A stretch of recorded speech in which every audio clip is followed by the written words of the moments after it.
Mon ex-petit ami fou a volé tout mon argent, puis a disparu. Alors, je l'ai retrouvé et j'ai fait exactement la même chose avec lui. Il est devenu fou par la suite et s'est retrouvé en prison. Quand j'ai rencontré mon petit ami, Ken, je lui ai parlé de ma relation passée.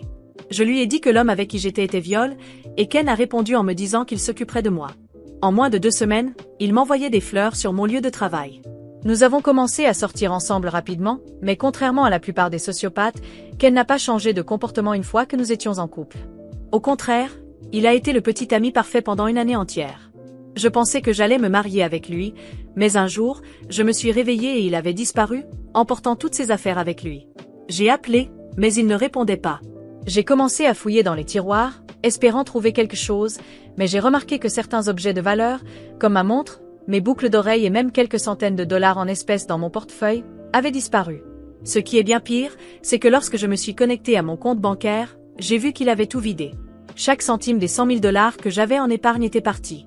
Comme j'étais assez naïve à l'époque et que je vivais au-dessus de mes moyens, je n'ai pas réussi à payer le loyer pendant les 3 mois suivants. J'ai été expulsée et je me suis retrouvée sans abri. Les semaines qui ont suivi ont été un flou total. Je ne pouvais ni manger ni dormir, et mon téléphone ne cessait de sonner à cause des appels des créanciers. C'était humiliant. J'étais passée de tout avoir, l'amour, une vie stable et des finances en ordre, à n'avoir absolument rien. Ma famille ne pouvait pas croire ce qui s'était passé, et je n'avais même pas envie de l'expliquer. C'était trop embarrassant. Vivre dans ma voiture n'était pas tenable. Je me garais dans différents endroits chaque nuit pour éviter d'attirer l'attention, mais ce n'était qu'une question de temps avant que quelqu'un ne remarque. J'avais encore quelques affaires entassées sur la banquette arrière, mais chaque jour, il me semblait que je perdais davantage, que ce soit ma dignité, mon espoir ou une autre facture impayée. Finalement, j'ai réalisé que je ne pouvais pas gérer ça toute seule et j'ai appelé Kayla. Kayla avait été ma meilleure amie pendant des années, depuis l'université, mais nous nous étions éloignés après avoir commencé à travailler. Cependant, chaque fois que nous nous retrouvions pour déjeuner, le lien restait fort. Quand elle a découvert ce qui s'était passé, elle n'a pas hésité. Elle m'a immédiatement proposé un endroit où rester. Au début, j'ai refusé. Je ne voulais pas être un fardeau, mais Kayla ne voulait rien entendre. « Tu viens vivre avec moi. » Point final, a-t-elle dit, les bras croisés, avec un regard qui montrait qu'elle était sérieuse. Je n'avais pas vraiment le choix, alors j'ai empaqueté le peu que j'avais et j'ai emménagé dans sa chambre d'amis.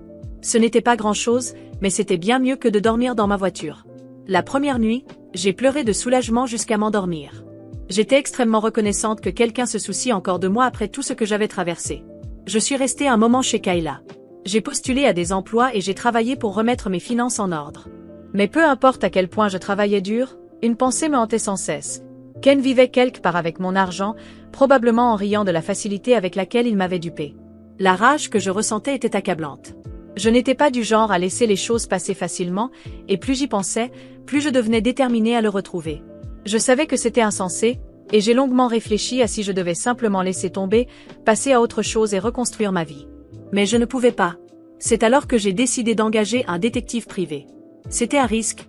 Il ne me restait pas beaucoup d'argent, mais j'ai réuni ce que je pouvais et j'ai engagé un détective pour retrouver Ken.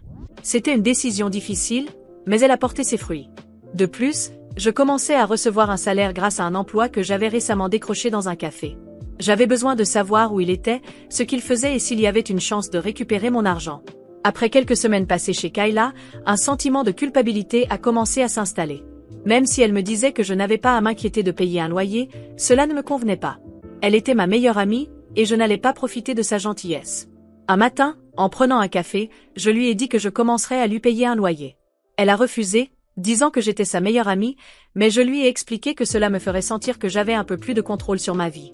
Finalement, elle a accepté, et j'ai trouvé une solution, ouvrir une nouvelle carte de crédit. J'avais juré de ne plus utiliser de crédit après ce qui s'était passé avec Ken, mais cela semblait être ma seule option, entre payer le loyer et financer le détective pour retrouver Ken. Les coûts s'accumulaient, et je ne pouvais pas demander de l'aide à mes parents. Ils pensaient déjà que j'avais été imprudente en me mettant dans cette situation. Je suis restée devant l'écran de mon téléphone pendant une bonne vingtaine de minutes avant d'appuyer enfin sur soumettre pour la demande de carte de crédit. Je savais que cela en vaudrait la peine. Je récupérerais mon argent une fois que j'aurais retrouvé Ken. Une fois que j'aurais récupéré tout ce qu'il m'avait volé, je pourrais rembourser Kayla, payer le détective et régler toutes ses dettes de carte de crédit. C'était temporaire, ou du moins, c'est ce que je continuais à me dire. Temporaire ou non, voir les dettes s'accumuler me donnait des nausées. Le détective n'était pas bon marché, et j'avais réservé une bonne partie de ce nouveau crédit juste pour le payer. Chaque semaine, je recevais une nouvelle mise à jour, une autre piste sur l'endroit où Ken se cachait. Kayla avait remarqué que j'étais plus tendue ces derniers temps. Un soir, alors que nous regardions la télévision, elle m'a demandé avec désinvolture si j'allais bien parce que j'avais l'air stressée. Je ne voulais pas l'inquiéter avec les détails, alors je lui ai dit que j'allais bien, que je jonglais juste avec tout. Elle m'a dit que si c'était à propos du détective, je ne devais pas continuer, que je ne devais pas me ruiner pour ça. Elle avait raison. Je lui avais bien dit que j'avais envisagé d'engager un détective, mais je ne lui avais pas dit que j'avais déjà pris cette décision. Je m'étais senti mal au début, mais je devais le faire. Une fois que tout serait terminé, je récupérerais mon argent et je la rembourserais. J'avais juste besoin de plus de temps. Kayla haussa un sourcil, mais n'insista pas davantage. Le détective a travaillé rapidement. En 2 semaines, il avait retrouvé Ken dans une autre ville. Il vivait sous un autre nom, avec des documents falsifiés, et bien sûr, toujours avec l'argent qu'il m'avait volé. Voir des photos de Ken a ravivé une flamme en moi. Je n'allais pas le laisser s'en tirer, mais j'avais besoin d'aide. C'est alors que j'ai pensé à Sarah. Sarah était une personne à qui je n'avais pas parlé depuis longtemps. Nous étions proches avant, mais au fil des ans, nous nous étions éloignés. Je savais qu'elle était le genre de personne qui prospérait dans le chaos et le drame, mais elle était aussi incroyablement intelligente. Si quelqu'un pouvait m'aider à me venger de Ken, c'était elle. Je l'ai contacté, lui ai expliqué ce qui s'était passé et lui ai exposé mon plan. Je ne savais pas vraiment à quoi m'attendre avec Sarah. Cela faisait des années que nous ne nous étions pas parlé, et la dernière fois que nous nous étions vus, elle se retrouvait dans des situations qui frôlaient le dangereux. Cependant, c'était précisément pour cela que j'avais pensé à elle. Sarah avait toujours su naviguer dans le chaos comme si c'était une seconde nature. Et j'avais besoin de quelqu'un comme elle à mes côtés maintenant, quelqu'un qui non seulement comprenait les jeux sournois de Ken, mais savait aussi comment les gagner. J'ai pris mon téléphone, hésitante, et j'ai tapé un message pour elle, expliquant en quelques mots ce qui s'était passé et que j'avais besoin de son aide. Il ne fallut que quelques minutes pour que sa réponse arrive. Rendez-vous au bar au coin de la rue dans 1 heure. On a beaucoup à discuter. Mon cœur s'est mis à battre à tout rompre. Qu'est-ce que j'étais sur le point de faire? Une partie de moi hésitait encore, mais l'autre, plus grande et affamée de justice, me poussait en avant. J'ai enfilé mon manteau, pris une profonde inspiration et quitté la maison. Kayla était au travail, donc je n'avais pas besoin de donner d'explications. C'était peut-être mieux ainsi, car elle aurait sûrement essayé de me dissuader. Le bar était à moitié vide quand je suis entrée. Dans un coin, une femme au regard perçant et au sourire énigmatique m'a fait signe. C'était Sarah, aussi pleine d'énergie que dans mes souvenirs. Lorsque je me suis approchée, elle a levé un sourcil, son regard déjà chargé de sous-entendus. « Alors, Ken t'a volé et tu veux te venger, c'est ça ?» dit-elle, en sautant directement aux choses sérieuses. J'ai hoché la tête et me suis assise. « Je veux qu'il paie pour tout.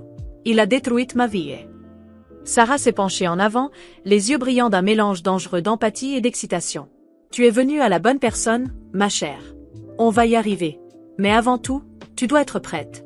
Ça ne va pas être facile, et plus important encore, ce ne sera pas légal. » Ma gorge s'est asséchée. La légalité était la dernière chose à laquelle je pensais. Après tout ce que Ken avait fait, toute hésitation que j'aurais pu avoir auparavant s'évaporait rapidement. « Je suis prête, ai-je dit, essayant de paraître confiante. Sarah Shoriten Coin. Parfait. La première chose qu'on doit faire, c'est inverser les rôles. Il a utilisé de faux documents, non? Et il vit sous le radar. Oui. Le détective m'a montré des photos de lui. Il est dans une autre ville, avec un nom différent. Genial. Alors, la première étape est de lui faire ressentir ce que tu as ressenti lorsque tu as réalisé que tu avais tout perdu. On va lui faire douter de tout autour de lui, même de sa propre sécurité. Comment on fait ça? Ai-je demandé, partagé entre curiosité et peur. Sarah sourit malicieusement et commença à élaborer son plan. La première étape était simple, mais brutale, jouer avec l'esprit de Ken. Le détective avait déjà recueilli des informations sur l'endroit où il vivait, mais Sarah avait des contacts qui pouvaient aller plus loin. Elle connaissait des hackers, des gens capables d'entrer dans des comptes bancaires, des systèmes de sécurité et même de modifier les historiques de crédit. L'idée était de faire croire à Ken qu'il était surveillé, que son argent disparaissait, que son identité factice était compromise.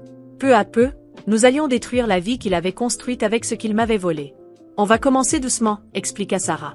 Il va remarquer de petits changements, un achat dont il ne se souvient pas, un débit qui apparaît de nulle part. Et quand il commencera à se rendre compte que quelque chose ne va pas, on va intensifier. Au cours des semaines suivantes, nous avons suivi le plan de Sarah à la lettre. C'était comme regarder une intrigue se dérouler, sauf que cette fois, j'étais aux commandes. Ken a commencé à recevoir des appels de banque, remettant en question des transactions suspectes. Des achats mystérieux ont commencé à apparaître sur son relevé bancaire, et il est devenu paranoïaque. Je le savais parce qu'avec l'aide du détective et des contacts de Sarah, je surveillais chacun de ses mouvements. Voir sa vie s'effondrer était un plaisir amer, mais je savais que ce n'était pas encore suffisant. C'est alors que Sarah a suggéré quelque chose de plus audacieux, et si tu allais le voir? Mon estomac se retourna. Moi? Face à face? Elle acquiesça. Pas de contact direct au début. Juste assez pour qu'il sache que tu es dans les parages, que tu n'as pas disparu comme il le pensait. Ce sera un coup psychologique. Il doit sentir que tu es une ombre qui le suit. J'étais terrifiée à cette idée, mais je savais que Sarah avait raison. C'était l'étape logique suivante. Alors, je me suis préparée. Avec l'aide du détective, je me suis temporairement installée dans la ville où Ken vivait. J'ai loué un petit appartement d'où je pouvais l'observer, et j'ai commencé à le suivre de loin, toujours dans l'ombre. J'ai passé des jours à simplement regarder, attendant le bon moment pour agir. Une nuit, je suis allée dans le bar qu'il fréquentait et je me suis assise dans le coin le plus sombre. Ken était avec des amis, riant comme si de rien n'était. La rage en moi est remontée en flèche. Quand il est allé aux toilettes, je l'ai suivi sans qu'il ne s'en aperçoive. Et là, dans le couloir étroit, alors qu'il se lavait les mains, je suis apparue. Quand Ken m'a vue dans le reflet du miroir, son expression de choc était presque comique. Je n'ai rien dit. Je suis restée là, à le regarder, laissant la peur s'installer.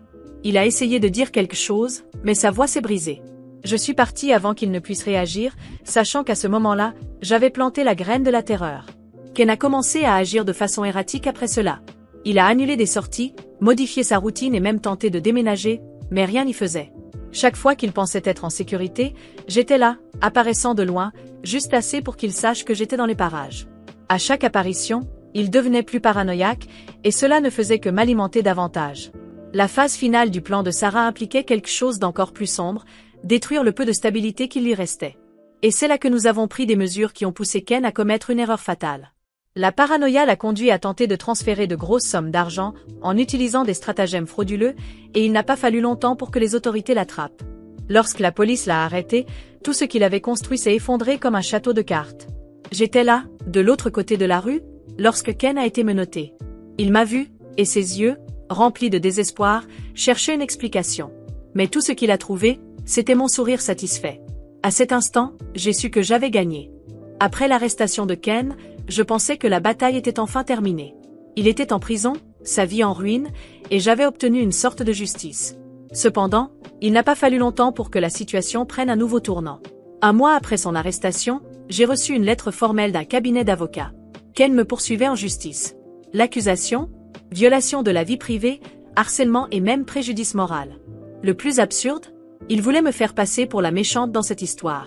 En lisant cette lettre, le sang m'est monté à la tête. C'était comme si le système lui-même se moquait de moi. Ken avait détruit ma vie, volé tout ce que j'avais, et maintenant il voulait me faire payer pour sa propre chute? Ma colère grandissait de jour en jour. J'en ai parlé à Sarah, et comme toujours, elle était prête à se battre. S'il pense qu'il va te faire tomber à nouveau, il se trompe lourdement. On va se battre et on va gagner.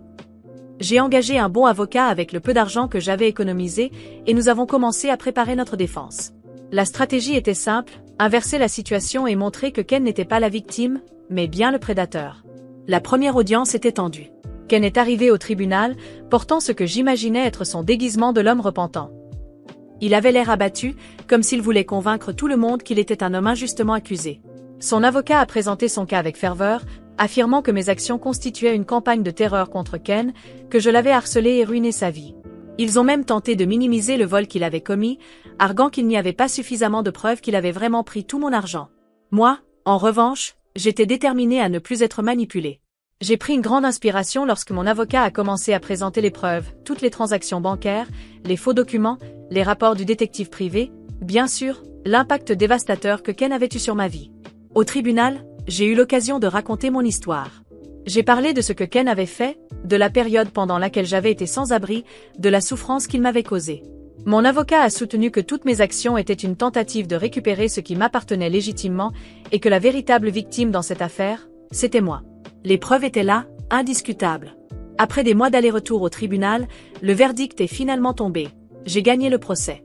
Le juge n'a pas seulement rejeté les allégations de Ken, il a également ordonné qu'il paie une amende considérable pour tout le tort qu'il avait causé, une somme qui, ajoutée à ce qu'il me devait déjà, a commencé à changer ma vie.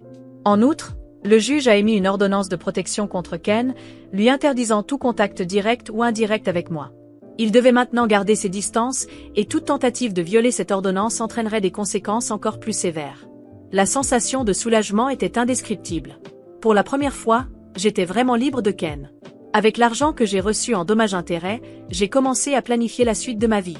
Pendant le procès, j'avais partagé une partie de mon histoire en ligne, sur des forums et des réseaux sociaux, pour alerter d'autres femmes sur le genre de personne qu'était Ken et les dangers qu'il représentait. La réponse a été massive. Mon histoire a touché de nombreuses personnes, et j'ai rapidement reçu des messages de soutien du monde entier, de femmes ayant vécu des situations similaires et de personnes qui souhaitaient que justice soit rendue. C'est là que j'ai eu une idée. Transformer mon expérience en quelque chose de positif et de productif. Avec l'argent que j'ai reçu, j'ai investi en moi-même, suivi des formations et commencé à créer du contenu en ligne, partageant mon parcours de résilience. J'ai détaillé comment j'avais été trompée, comment je m'étais relevée et comment j'avais lutté pour reconstruire ma vie. Mon profil sur les réseaux sociaux a rapidement gagné en popularité, et avant que je ne m'en rende compte, on me demandait de parler lors d'événements et de conférences sur la reprise financière, les relations abusives et la résilience. Avec le temps, j'ai transformé ces conférences en une carrière solide. J'ai créé une entreprise de conseil, aidant les femmes à se relever de situations difficiles, que ce soit financièrement ou émotionnellement. Aujourd'hui, je gagne bien plus que les 100 000 $ que Ken m'avait volés. En réalité, l'argent qu'il avait pris semblait maintenant insignifiant par rapport à ce que j'avais accompli par moi-même. Non seulement je me suis rétablie, mais je suis également devenue une source d'inspiration pour d'autres personnes. Mon nom a commencé à circuler dans des magazines, des blogs, et même à la télévision, racontant toujours l'histoire de la façon dont j'ai réussi à renverser la situation. Plus que jamais, je sentais que j'avais quelque chose de précieux à offrir au monde, non seulement mon histoire de vengeance, mais un message d'espoir. Le plus ironique dans tout ça, ce que Ken avait tenté de me prendre s'est avéré être l'impulsion qui m'a permis de trouver un but bien plus grand dans la vie. Il a essayé de me détruire, mais je suis renée de mes cendres, plus forte que jamais. Pendant qu'il continue à affronter ses problèmes juridiques et financiers, je suis ici, vivant une vie qu'il n'aurait jamais pu prévoir. Et aujourd'hui, dans mes conférences, je termine toujours avec la même phrase. Parfois, la pire chose qui vous arrive est ce qui vous mène à votre plus grand triomphe. Cette phrase est devenue ma devise, un rappel constant que, peu importe à quel point la vie essaie de nous abattre, il est possible de se relever et d'accomplir bien plus que ce qui nous a été pris.